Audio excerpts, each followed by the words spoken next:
নমস্কাৰ। আজি আমাৰ এই অঞ্চলটোত আই লাভ ৰহা বা ৰহা আমাৰ গৌৰৱ এই কথাষাৰে অতি সৰু উদ্যানখনি আমাৰ ইয়াত নিৰ্মাণ কৰা হ'ল। তাৰ কাৰণে মই সভানেত্ৰী মহোদয়াৰ লগতে আমাৰ ইও বাইদেউ বাকী কৰ্মকৰ্তাসকলক ধন্যবাদ জনাইছোঁ। আৰু এই দুখন ঠাই অতি প্ৰয়োজনীয়, কিয়নো এইটো হৈছে নেশ্যনেল হাইৱে।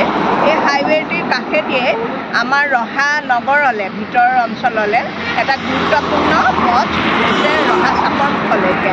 আৰু মানুহে যদি এই বস্তুটো দেখে তেতিয়া জানিব যে এই বাওঁফালে গ'লে ৰহা টাউনৰ ভিতৰত সোমাব আৰু চাপৰমুখলৈ গৈ বা আকৌ গুৱাহাটীলৈও এই পথটোৱেদি যাব পৰা ব্যৱস্থা আছে।